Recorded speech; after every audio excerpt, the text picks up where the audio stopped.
खबर इस वक्त आ रही है महाराष्ट्र असेंबली बजट इजलास से जुड़ी है। महाराष्ट्र असेंबली बजट इजलास असेंबली में जबरदस्त हंगामा आराई की खबर है। 11 बजे तक असेंबली की कार्रवाई कल तक के लिए मुलतवी कर दी गई है। स्पीकर के खिताब के दौरान नारेबाजी हुई। शिवाजी महाराज से मुताल्लिक गवर्नर के मुतनाज़ा तबसरे पर नाराजगी का इजहार किया था। यह बताया जा रहा है कि गवर्नर ने जो खिताब किया उसमें उन्होंने कुछ ऐसी बात कही है, कुछ ऐसा तबसरा किया है शिवाजी महाराज से मुतालिक जो बरसरकदार जमात है वो उसे बिल्कुल उसने बर्दाश्त नहीं किया और उसने भी हंगामा किया। वसीम हमारे साथ मौजूद हैं ज्यादा जानकारी के साथ, हमारे नुमाइंदे। वसीम, आखिर किस तरह की बात, किस तरह का तबसरा आ गया जिसको लेकर इतना ज्यादा जो है वो गुस्से का इजहार देखा जा रहा है?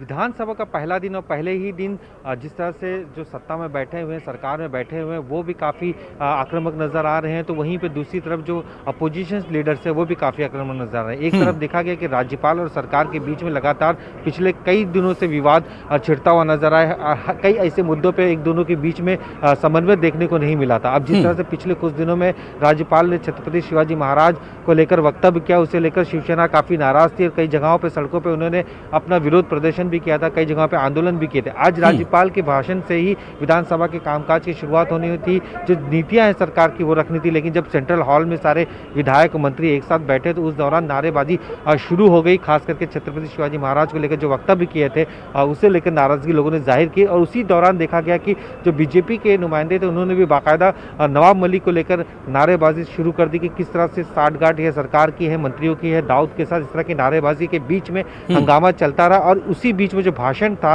राज्यपाल का महज 2 से 3 मिनट में खत्म करके वो आधे भाषण में वहां से चले गए। इसके बाद सदन में भी इसी तरह की कार्रवाई देखने मिली। विधानसभा या विधान परिषद अपोजिशन लीडर बाकायदा अपने बेंच छोड़ के लॉबी में खड़े होते नजर आए। उन्होंने बाकायदा इस बात को लेकर नाराजगी जाहिर की कि दाऊद का समर्थन करने वाला या उनके जमीन खरीदने वाले मंत्री जो अब जेल में है उनका इस्तीफा क्यों नहीं ले रही सरकार। ये सवाल लगातार यहाँ पे पूछे जा रहे हैं और सरकार इस पर चुप्पी साधी हुई है। इस मामले में किसी तरह का कोई वक्तव्य नहीं करना चाहती है और साफ तौर पर ये बताने की कोशिश यहाँ पे की जा रही है कि बीजेपी लगातार जिस तरह से दाऊद के साथ उनका मामला जोड़ रही है, लेकिन उनके भी कई कनेक्शन साफ तौर पर यशोमती ठाकुर जो यहाँ की महिला विकास मंत्री है उन्होंने इस बात का भी जिक्र किया कि इकबाल मिर्ची जब उनके साथ भी 20 करोड़ का लेन देन हुआ था उस दौरान बीजेपी के नेताओं के साथ हुआ तो वो बातें क्यों नहीं निकाली जा रही है। जब उनके इस्तीफे की मांग की जा रही है तो एक किसान आंदोलन के दौरान उनके केंद्रीय मंत्री किसानों को कुचल देते, उनका आंदोलन की बात उनके इस्तीफे की मांग क्यों नहीं करती। इस तरह के कई सवाल बीजेपी और कांग्रेस दोनों की तरफ तो से क्या वसीम, क्या ये समझा जाए कि चूंकि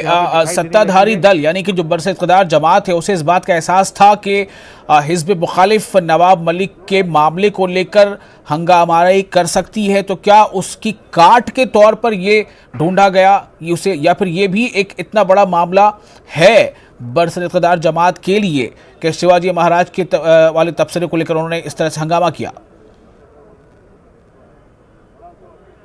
जी, जिस तरह से देखा गया था कि वो चाहते थे कि नवाब मलिक को लेकर जो बातें सामने आई थी उसे लेकर सेंट्रल में जिस तरह से लोगों को घेरने की कोशिश कर रही है यहाँ की सत्ता के मंत्री, अब उन्होंने एक दिन पहले ही पूरी की पूरी तैयारियां साफ तौर पे करके रखी हुई थी। उनका साफ तौर पे ये कहना था कि सर बातें जो रखी थी उनकी बातों को कहीं ना कहीं नज़रअंदाज किया जा रहा था और एक दिन पहले उन्होंने इस पूरे मामले को लेकर एक पूरी रणनीति तय कर ली थी और ये रणनीति साफ तौर पर बता रही थी कि किस तरह से अगर की इस्तीफे की मांग होती है तो इस्तीफा नहीं देना है। तीनों पार्टी एकजुट हुए थे। उस बैठक में शरद पवार भी मौजूद थे, उद्धव ठाकरे मौजूद थे, एनसीपी के बड़े आला नेता मौजूद थे, कांग्रेस के नेता मौजूद थे, ये सारे लोग मौजूद थे और उस दौरान उन्होंने एक मत से इस बात पर जोर दिया कि अपोजिशन का हंगामा भी करती है तो हम अपने मंत्रियों का इस्तीफा नहीं देंगे। इस तरह की उन्होंने एक पूरी प्लानिंग तैयार करके रखी थी, लेकिन कहीं ना कहीं एक रणनीति के तहत उन्होंने बीजेपी को जवाब देने का प्रयास किया। आज पूरा दिन जिस तरह से हंगामे भरा और ये बजट की सत्र की पहले दिन की शुरुआत है, कल का दिन काफी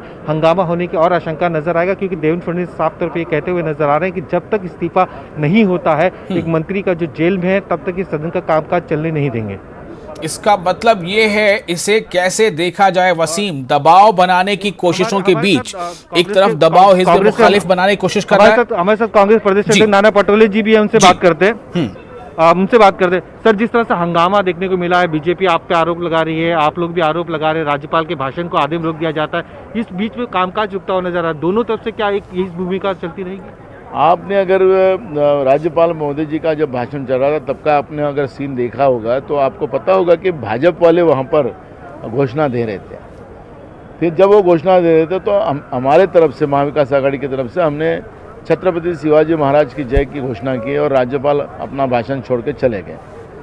क्या बीजेपी के लोगों को जब राज्यपाल महोदय जी का अभिभाषण चल रहा था तब घोषणा करने की जरूरत नहीं थी, लेकिन इनका एक प्लान था। उस प्लान के आधार पर महाराष्ट्र को बदनाम करने का बीजेपी का जो षड्यंत्र है उसी का दर्शन आज पूरे देश ने देखा है और इसमें इसका दोष सिर्फ बीजेपी पे जाता है। इस्तीफे की मांग हो रही, मंत्री महोदय के इस्तीफे की मांग हो रही, आप सत्ता में भी है, क्या इस्तीफा सरकार की तरफ से लिया जाएगा?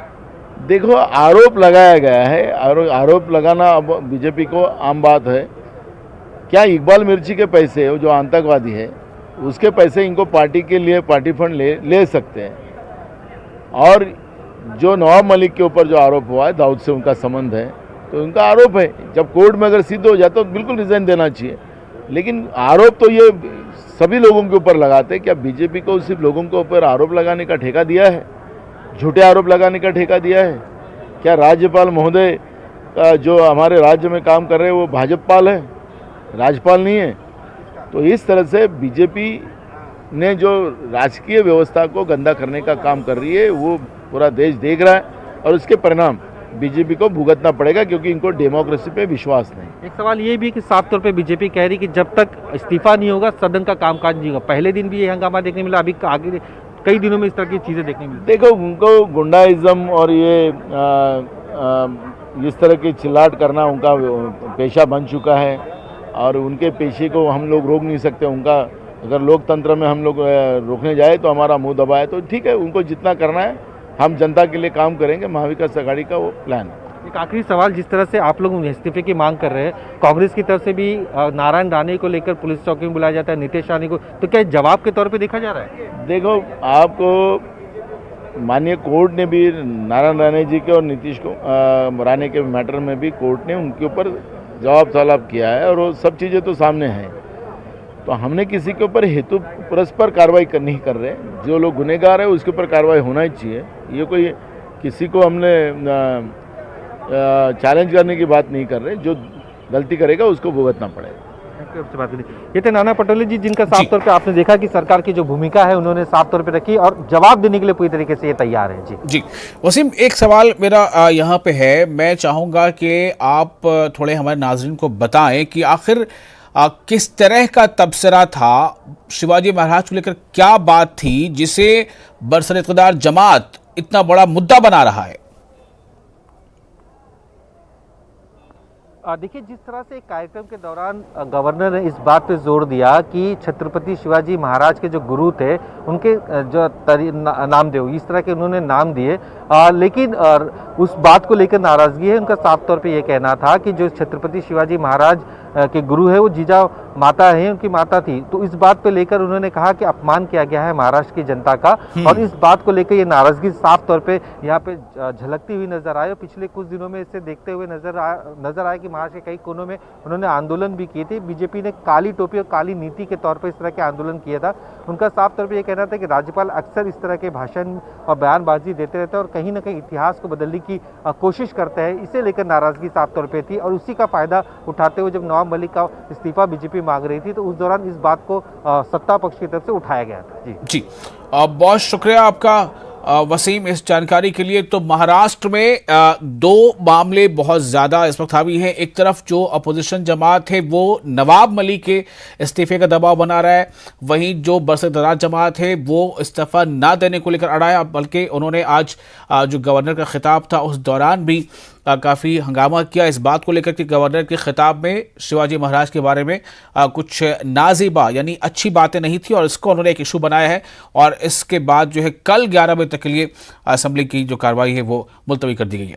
इसी के साथ फिलहाल एक छोटा सा ब्रेक के बाद खबरों का सिलसिला जारी रहेगा।